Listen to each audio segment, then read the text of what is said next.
Okay, so picture this. You're a kid growing up in the early 2000s, and man, were there some great and memorable cartoons back then. Cartoon Network had some serious iconic bangers like Ben 10, Teen Titans, Kids Next Door, Ed, Edd n Eddy, and just so many that were staple in the childhood of millions. Nick also had a bunch of iconic series, of course, with SpongeBob and Fairly Odd Parents, and even some that still have strong fandoms to this day like Danny Phantom, Invader Zim, and My Life as a Teenage Robot. But weirdly, I feel that Disney wasn't too strong in that department, at least in terms of really standing out and having strong fan power to this day. Of course, there's exceptions like Kim Possible, which was arguably Disney Channel's icon for the time period, and even some that people still find nostalgic and still love like American Dragon, Proud Family, or Recess. But then you get some I feel are mostly forgotten, unless people like me randomly bringing them up in a YouTube video, like Buzz on Maggie, Brainy Mr. Whiskers, and I swear to god I hallucinated in space. But among these largely forgotten Disney Channel shows, I think there is one that actually should stand out, and that I think has actually become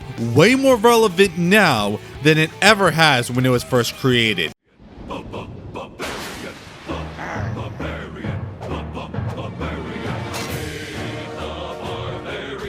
Yes, really. Dave the Barbarian may be the epitome of, oh yeah, that show I remember watching as a kid, I forgot about it.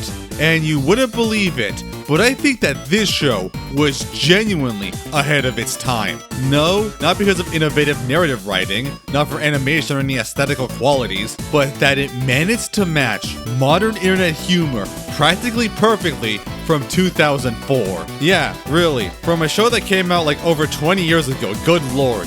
This show's writing generally feels like a show that would come out today.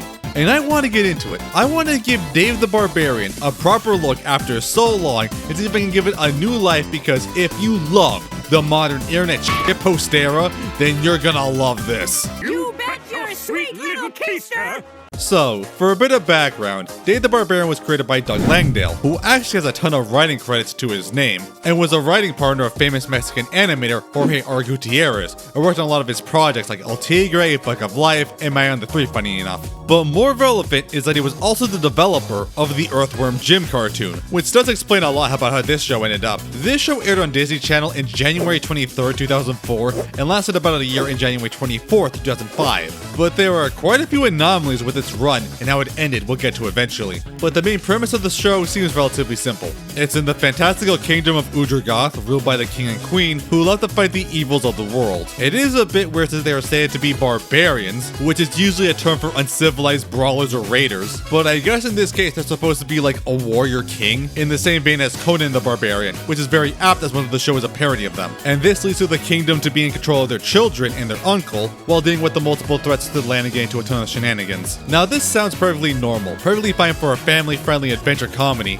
but what makes Dave the Barbarian stand out, and why I think it has actually aged incredibly, is just the sheer amount it fundamentally does not give a shit about its setup. Because this show becomes hilarious when it absolutely ignores everything about itself and just goes absolutely insane. But I want to get more into the aspects of the show before I really dive deep into the show's sense of humor, because they all play a part. Because the show makes an effort to have every single character subvert the expectation of what their archetype is. Starting with the titular character, Dave. So, like before, Dave is a direct parody of Conan the Barbarian, who is this massive, strong behemoth warrior king who goes on a ton of adventures and conquests and is basically the go-to barbarian archetype. But in Dave's case, he definitely looks the part, being this huge muscular dude in proper barbarian attire, but the main thing about him is, he is a complete and total coward. Instead of pillaging and battling, Dave would much rather write poetry, raise plants, or buy decorative knickknacks than actually do anything barbarian-like, and will do everything he can to actively avoid any and all conflict, bailing and screaming and running away from any danger.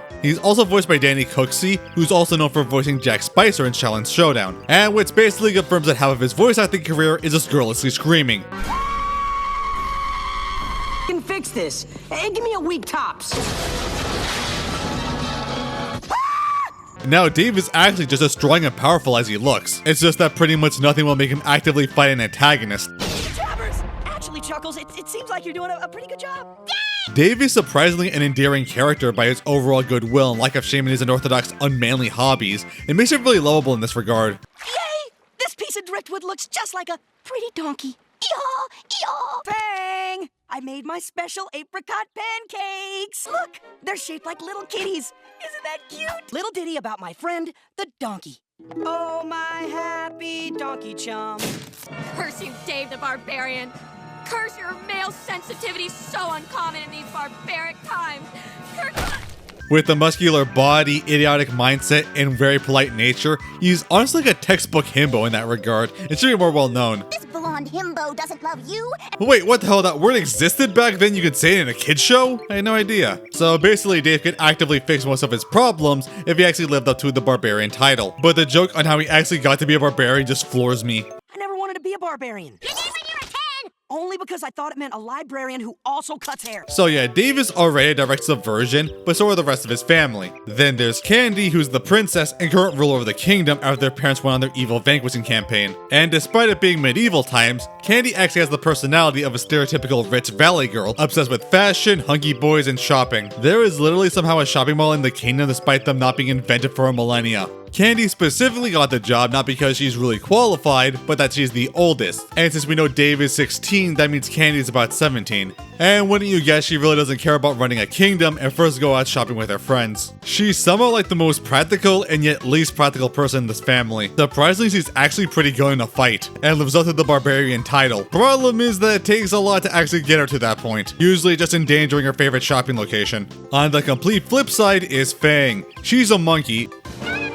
Oh yeah, she's very young and characterized as incredibly violent and brutal, loving carnage and destruction. Ironically, she's the person in the family who's the most like an actual barbarian in attitude and even dresses for the part. But admittedly, she dresses up much more like a caveman, looking more like she's a lost family member of the Croods. However, despite her attitude and love of slaying, she really can't do much since, well, she's just a child, and has no physical strength whatsoever and can't wait to grow up to become a power barbarian. So she just usually tries to act out her own ambitions using Dave, who always isn't willing since again it's directly against his attitude, so the two are often paired together in a lot of episodes. Though despite that, sometimes Fang's inner child does move past her aggressive nature, and she is shown to be more sensitive and like an actual kid.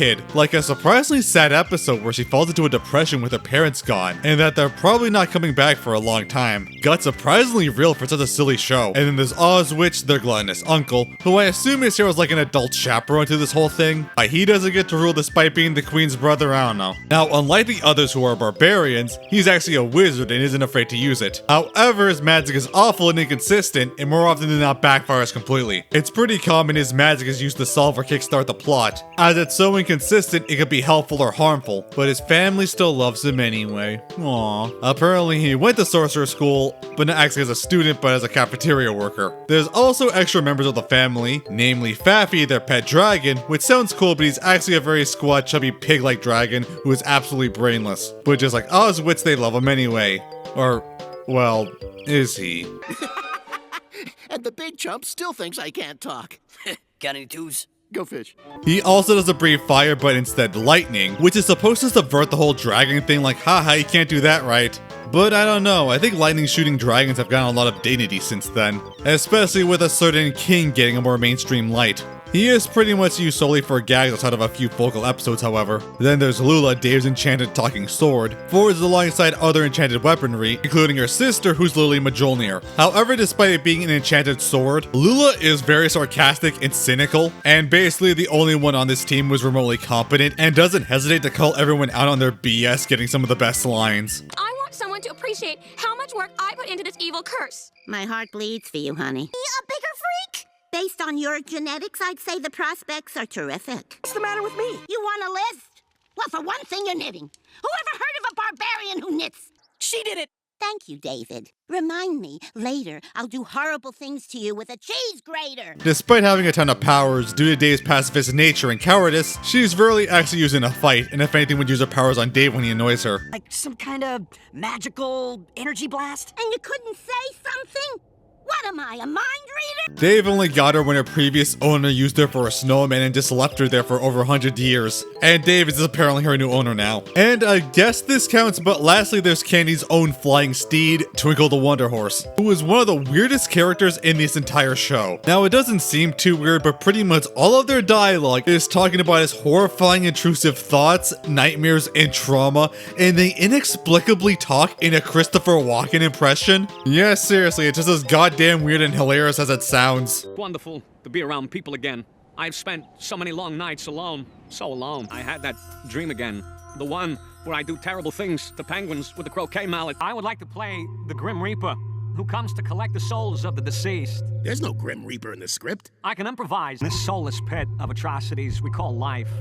To each of us must come agonizing torments. I had a dream about some shrieking rats with red-hot pokers and big pointy hats. And that's really evident of just how a lot of this show's writing is. So yeah, basically this is either the worst group of people possible to defend a kingdom, or a D&D party where everyone intentionally made the dumbest and worst character possible. But that is a lot of the spirit of the show, as in most of the humor comes in just how far the show and characters can push the absurdism, while just barely keeping any semblance of consistency in its world and setup, while also being cynical and meta about it. It's already filled with so many anachronistic elements in the world and plots that get absolutely no acknowledgement, and puts a new level of absurdism in it. Even if the conflicts start out as relatively normal in the given setup, they will inevitably quickly devolve into sheer incoherent nonsense that's utterly hilarious. And it's not even just because of the main characters and the way the plot is structured. Pretty much all of its villains are just as weird and ridiculous. Probably the most normal one is Malsquando, who is an evil sorcerer and Oswich's rival, mostly because he actually went to sorcerer school and is a competent wizard, with additional ambitions of world conquering and getting rich.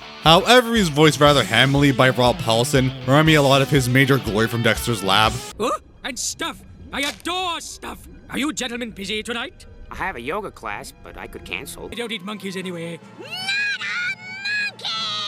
Monkey! Then there's also Quasmir, the ancient Udrogothian god of overused punctuation, freshly laundered trousers, and potentially much more stupider things. An ancient sealed monstrosity, he seeks to destroy humanity, but even then he's mostly an incompetent, easily distracted moron who can just be tricked or convinced to not carry out his deeds. Why must I destroy? Why do I feel such rage? Why do I persist in doing this atrocious comb-over when I'm obviously balding? Magical powers to destroy your princess! But first, I will use my magical powers to pull a rabbit from a hat. But probably the most interesting is Princess Irma plots. God, no wonder I forgot these characters, their names are impossible to remember. An evil sorceress princess from another kingdom who actually fell in love with Dave and even got in a relationship. However, both could not get the other's opposite nature, as they had to break up, and she now just seeks to humiliate Dave whenever she can. Though she cannot actually bear to kill him because of her feelings for him, which does seem like it might have been expanded upon if the series continued, but unfortunately it never did. Your cupcake is forfeit!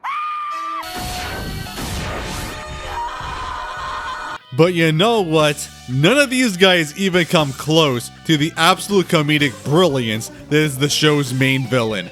None other than... Silly piggy! Silly piggy! The silly piggy! The Dark Lord Chuckles, the silly piggy! Chuckles is the absolute funniest character in this entire show, even from what he represents in it. As previously mentioned, it is largely a parody of Conan the Barbarian and other sword and sorcery type works of fiction. And in the same fashion, media like that makes their villains powerful dark sorcerer lords who seek to conquer everything, especially in Conan. This show took that exact archetype, but made them a pathetic, whiny little pig, and literally calls them Dark Lord Chuckles the silly piggy. It's so amazing. And it's again, not only for the parody and contrast, and that it makes perfect sense that this group of losers would have him as their archenemy, but he's just genuinely hilarious on his own, and pretty much everything he says is hysterical just on delivery. Chuckles, the silly piggy! Kidding? Okay, this is really not what I had in mind. Word my fleecy vassals! Devastate, ransack, besmirch! Curse you, Dave the Barbarian! You will perish in agony or something like that! It's mean two cute little bunnies, and he can't think up good rhymes! I mean, it's just Paul Rudd doing the most annoying voice he can and being as over the top as possible. It's so good. But it's not even just the delivery of the guy. He also gets so many good lines and moments. I'm sorry, are you chewing gum while I'm delivering my villainous threats? That is so rude! Spit it out, little mister! I'll defeat you with ease and... Wow! That was even with more ease than I thought it'd be. The Dark Lord Chuckles, the silly piggy! Owie! I forgot I really grew that mustache. What's the point? I already know I'm gonna lose. Oh, they belong on pigs' ankles! You call that a law? It beats shaving cats! The show constantly flip-flops on treating him as some wannabe Dark Lord who has legitimately evil and nasty potential, to just a normal weirdo. Work here part-time to pick up extra money. Destroyed by his own beloved family. Oh, the delicious irony. Isn't Teal? Oh, no, sorry. Why do I keep looking in the fridge when I know there's nothing there? Chuckles, the silly piggy, am seated upon the throne of Udragoth. I am your king now. And my first law is no musical theater. When I return, vengeance will be mine. It will be mine and I will laugh at you. Boxers. Very fetching. Chuckles just redid his kitchen floor and, It would just be such a shame to ruin this elegant Florentine tile. It even gets funny just how utterly spiteful and childish he gets whenever he actually wins or loses. And then just babbles and laughs incoherently. It kills me. Your plan didn't work. I'm still wearing that stupid toupee, aren't I? Get away! I'm too pink to die! Ah! Here's a fork so you can eat your words! Why? Because... Well, I mean, listen to me, obviously, Words, they're just neener. I am smart and you are dumb. You eat dirt and suck your thumb. Chuckles is a case where, like, he's hilarious if he's just trying to be straight up evil and villainous, just like his archetype, or if he's just trying to be normal. He's such an over-the-top character with what he's parodying, and he can work in pretty much any setting. Even though physically he's a complete joke, he does have some power in his mystical amulet of Hog Swineboar, which can basically just do whatever vague power the plot demands. But without it and any evil minions he has, he's pretty much defenseless and easily pummeled. I think he is single-handedly the most entertaining and funniest character in this show, and pretty much every joke consistently gets a laugh out of me. Like, there should be a full compilation video of this guy. Hal even makes a cameo in the Disney Villain Broken Karaoke video. Awesome. But yeah, even though I said why I found Chuckles the funniest character in the show, I need to talk about the main point of the video. This show's comedy. So I said this show was way ahead of its time for its comedy, but it's important to explain why. Because there are some other shows out there that have a similar sort of absurdist parody comedic style. From the 90s there's a few that come to mind, mainly Animaniacs and Freakazoid, but they are still different from Dave. Animaniacs, though it offers this parody and have a ton of absurdism and cynicism, is still a variety show of multiple different segments that don't always consistently carry it out. It also doesn't go in the same level as Dave does in its absurdism because of it, and there's not much of a baseline established that can subvert nor the acknowledgement of it, plus it has an overall slower pace to it. Freakazoid is closer taking that sense of humor in an overall superhero parody, with a ton of absurdist and over-the-top humor, and a healthy dose of self-awareness. These scary special effects aren't very scary. Please pretend they are. Pudding of Amon Crunch. It's a ghost! It's going to eat us! Ah! We've succeeded in embarrassing the network into giving us more special effects money. Thank you for pretending. People say it also predicted internet humor, ironically from a character who literally got his superpowers from being exposed to the internet hilariously enough, but it also has some of those same issues setting it apart, where early on it was a variety show similar to Animaniacs, and isn't as consistently over the top and self-aware as Dave, as well as Dave being a much faster form of comedy, with most of it coming from again the sheer absurdism of the situation, quick snappy remarks from the characters about it, and baited switches. It also has Paul Roy playing Freakazoid himself, ironically enough, and his Chuckles performance does kind of mirror his Woody Allen impression. Your riches when you have been destroyed. Underwear is brown. It looks like he's got the cooties ooty. It does get pretty close sometimes though, like Island of Dr. Mystico, which is one of the greatest works of fiction ever conceived. Called me mad, insane, Wendell. Who's crazy now? Who's mad now? I wonder if I should make a Freakazoid video. Would enough people watch it? Even going further in the future after Dave, Chowder also comes to mind. And yeah, the show is also hilarious and very beloved and memey. You can argue Chowder was also ahead of its time in a way. However, Chowder thrives on absolute absurdism of the situation, as well as visual gags, and it's full of bait and switch moments for its comedy. Not to mention a lot of slapstick and timing, which Dave has surprisingly little. Chowder, though, doesn't exactly establish much of a world to subvert, where Marzipan from the start is established as a world with basically no rules, where it's hard to be actually self-aware about the ridiculous nature of itself, aside from really big notable moments like the fourth wall breaks, especially when Chowder gets so smart he realizes his world is a stupid cartoon. There's a reason why we're all weirdos to make strange food. We're in a cartoon. Cartoon? Yes. just a silly cartoon. The closest thing to me that gets to Dave the Barbarian style of humor is Earthworm Jim, which had basically everything. Over-the-top absurdism, a parody-like nature, cynicism in its plot, and a bunch of self-awareness, and a lot of it cracking jokes at itself and its own problems. It makes perfect sense since, as I said in the start, Doug Langdale developed both, which is why they have such a similar sense of humor and vibe. It's also hilarious and like the most 90s show in existence. Hey, you don't look like the president. I'm one of those generic presidents they use on TV to keep shows from becoming dated. But the thing that separates them is that Earthworm Jim is fundamentally an absurdist property. Even from the original game had a complete anything goes lol so random lots of cow into space vibe that the series replicated in its sheer insanity.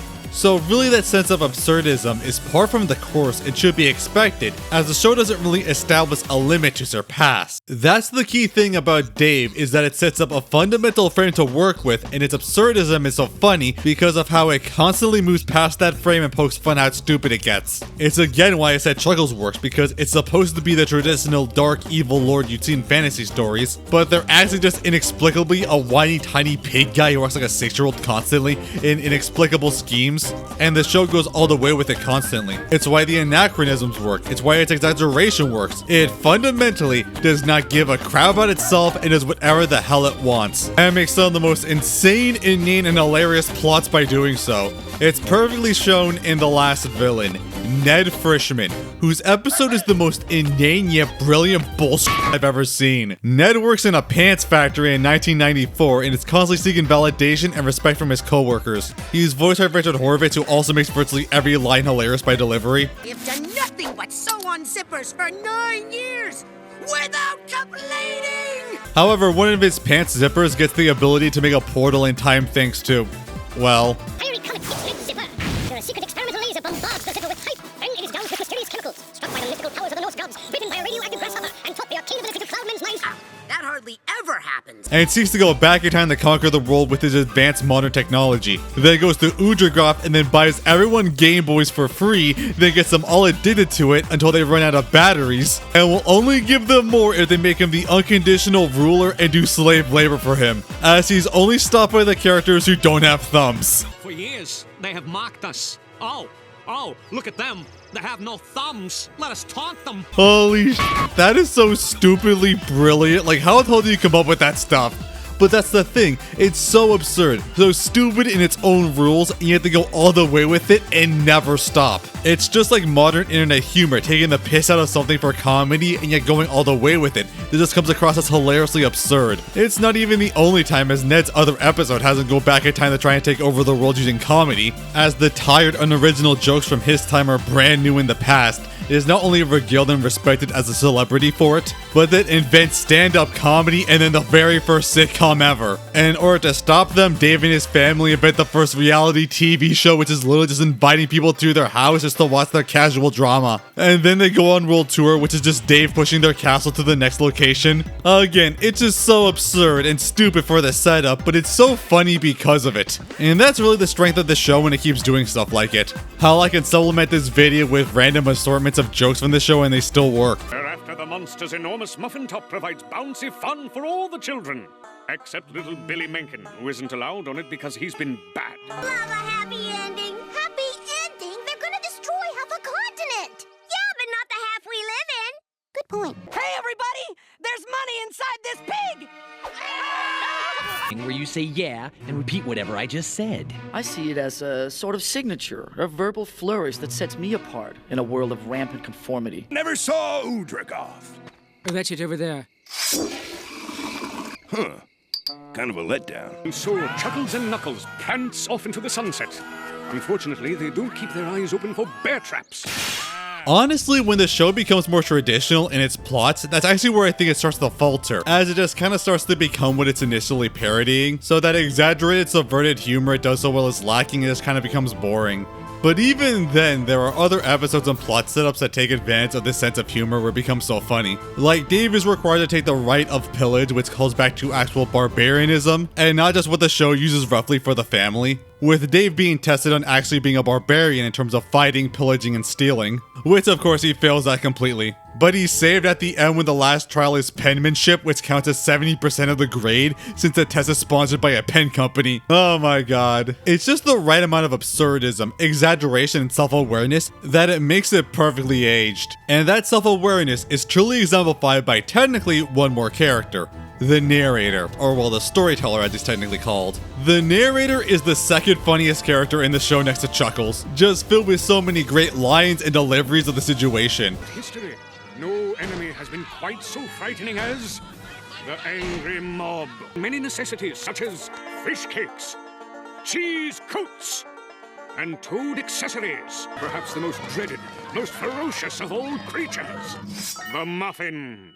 Not that one. Firstly, is voiced by Jeff Bennett, who I think is one of the funniest voice actors ever who can make anything sound funny. But there's also another connection, as he was also the narrator on Earthworm Jim, which again Langdale developed, so it makes sense he got him back for this. While ominous deeds are afoot on the far-off planet of easily frightened people. But there was also a joke about Jeff Bennett's Earthworm Jim's narrator on Freakazoid, so this is really all connected in a weird way. You could be replaced by an intern, or maybe the announcer from Earthworm Jim.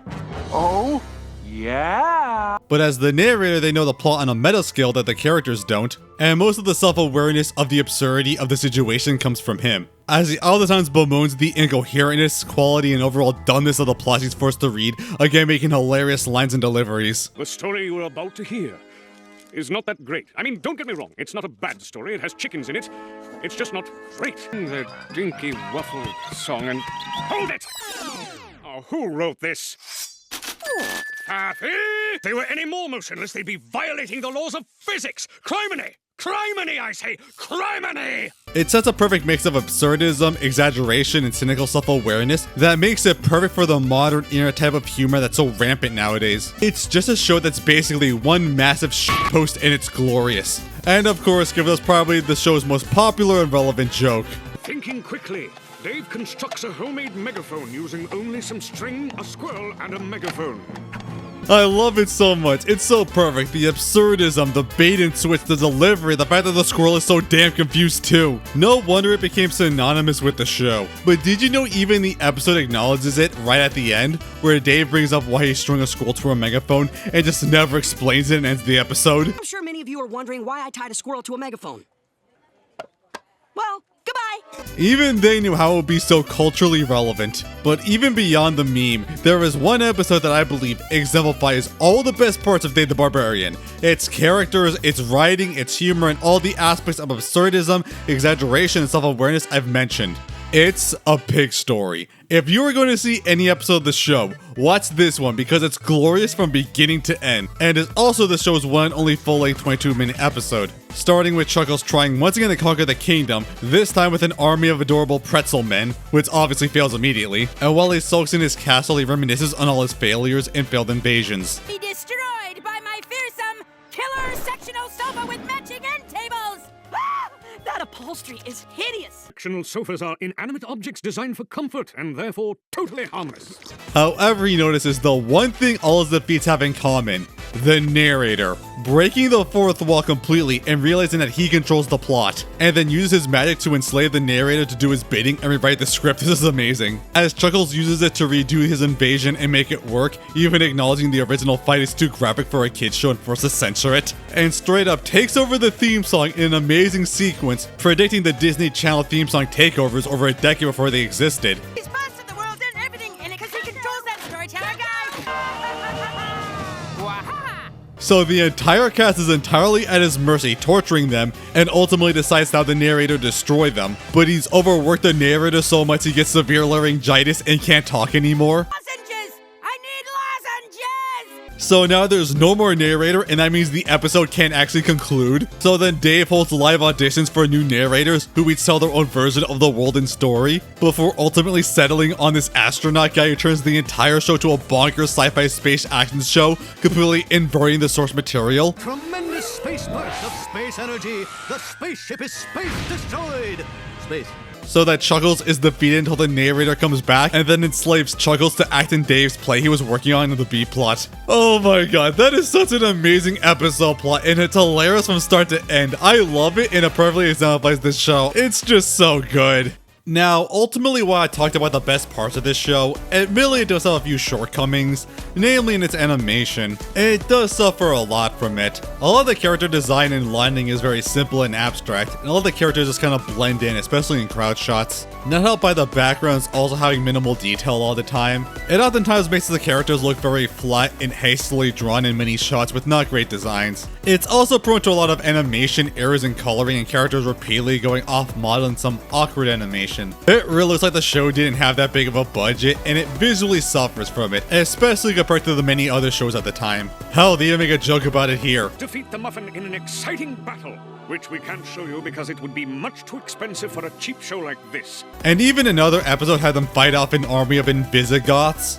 Great pun. So they all turn invisible to fight them and have this huge invisible fight sequence you can't even make out. But at the same time, it does have a certain charm to it with the zaniness of the writing, having the characters make big over-the-top expressions that match the delivery and script. I also think that you shouldn't binge this show at once. It can kind of become too much and just start to formalize after a while. I personally recommend you only watch like a few episodes a day if you want to go through the whole thing, so the writing still stays sharp and spontaneous. And it really does, like every episode has at least one really good joke in there. It's a type of show that just begs for an out-of-context account to post humorous clips and gain a ton of traction. It has such a modern internet type of humor that if it came out nowadays, it would get so much traction online. Its sense of humor really isn't that different from something like Gumball, with that quick, fast-paced, absurdist, self-aware, cynical nature. And that show I think is the funniest modern kids show, like it excels at virtually every type of humor. But that does bring up an issue. What went wrong with it? And I don't mean the show quality-wise, I mean more what went wrong on production. Dave the Barbarian is surprisingly an anomaly, as it had its run cut super short when it really shouldn't have, only getting a single season of 21 episodes. Well, technically 41, since it's two 12-minute segments per episode. If you don't know, Disney X had a strange policy back then that no show can get over 52 episodes, likely for syndication purposes, so they can air an episode every week a year for reruns. I actually got into it a bit long ago in my American Dragon Jake Long retrospective so early in my YouTube career, where that show was also a victim of that policy, forced to end at 2 seasons with exactly 52 episodes. That policy changed with Kim Possible, the network's mega success, which originally was going to end at 52 episodes, and the movie So the Drama. But it was so popular and such fan demand for a revival that Disney renewed it for a 4th season and broke the policy. And no doubt Phineas and Ferb after would have broken the rule as well. But that's what made it weird. Dave didn't even get 52 episodes before it was cancelled. No season 2 to round it out, and yet its episode order isn't even at a normal 26 in one season. Even Doug Landau, when asked, had no idea why. It seems the network just gave up on this show for some reason, evident also by its airing schedule. But maybe what made it stand out is exactly why it was forced to end so soon. I said the show was ahead of its time, and that could be to its detriment. Remember, this off-the-wall absurdist self-aware sense of humor wasn't all too common back then, and especially not to the degree of this show, so it's likely that the network and even audiences couldn't get into it. Though this sense of humor is loved now and seen everywhere online, back then it was likely to be more confusing and off-putting to a 2004 kid audience. Take for example the episode Web. So Kenny discovers online shopping and falls into serious debt, as the debt collector is a huge troll who will destroy them and rebuild the kingdom unless they pay him back. But they can get the debt on another person who owes money to do so. This being Chuckles, who owes the same amount, but doesn't have it, but he's owed debt to the Mole Queen to pay him back. But she doesn't have the money either, and actually has owed debt to the troll in the first place, who needs the Barbarian's money to pay off his debt, fundamentally putting them in a circle. Until Candy gets the idea that one of them will just write a check and pass it to the other to clear up all of their debt. And when Dave questions how the hell did that solve anything, they just spontaneously go into a random musical number and end the episode. Now that's funny to us and even grown up audiences on how it handles dealing with death, and how the solution is so stupid it obviously wouldn't work, now the show just purposely ignores it. But to a kid back then, they don't know what debt is or how the solution is stupid, they're probably going to be confused. And probably that structure of the show caused the network to have second thoughts and pull the plug. It was just too weird and too experimental for its identity. Even shows similar to it on the network like Brandy and Mr. Whiskers still have more straightforward jokes and stories and more appeal to kids than something more wordy, subversive, and cynical as Dave. Another animation YouTuber, Dr. Panda, who does a lot of videos on how cartoons ended, you just check them out, also came to a similar conclusion that Dave just didn't really fit with the network's identity, and stood out as an anomaly and quickly put to the side. And it really does feel that Disney was just not the right place for it. Disney is known for more safe, traditional, family-friendly shows and stories, so a wild, absurdist, experimental show like this just didn't belong. It would fit much more on Cartoon Network, or especially Nick, with its own sense of absurdist comedies fitting right there with Fairly OddParents at about the same time. And hell, even today it seems like Disney doesn't care much for the show, as it never got released on home video, and isn't even on Disney+. Yeah, for really no reason. Either Disney just didn't think people want to watch it, or intentionally shunned it for how weird it was. But you know what? I think that's a completely missed opportunity. I've already talked so much about how ahead of the time this show's humor was. This weird, off-the-wall, absurd, self-aware sense of comedy is exactly what gets people watching and talking about it. As I said, it's perfect clips to go viral on Twitter or TikTok. Hell, the megaphone scene already became a big meme. This show is full of these absurd meme moments and jokes, and so many people would enjoy it and laugh at it. There is legitimately an untapped treasure trove of meme clips that Disney is denying. I just know if more people watch it, people would appreciate so much more of its humor and how truly ahead of its time it was. And I really hope that somehow Disney turns its attitude around and finally give it some respect. I actually really gotta give props to Doug Landale, not only for the numerous works under his belt, but also that the sense of humor he added to his shows really did manage to become widespread, leading to a new appreciation of his work all these years later, even if the studio apparently didn't think so. Hell, Doug even got married to an adult fan of the show, no joke, named Candy, to this day. That is just too perfect, man. So yeah, if you can't tell by now, I think that Dave has ironically been too ahead of its time, and now is the perfect time to finally give it the appreciation and watch it deserves. Go watch clips, episodes, just anything, because I'm sure you're gonna have a great time. And maybe, just maybe, the network can finally see that. What else can I say but bejabbers? There is only one way to train a dragon, and that is by example. Let us demonstrate proper dragon behavior. Roll over. Are you sure this is... I said roll over, you despicable sacks of worm swill!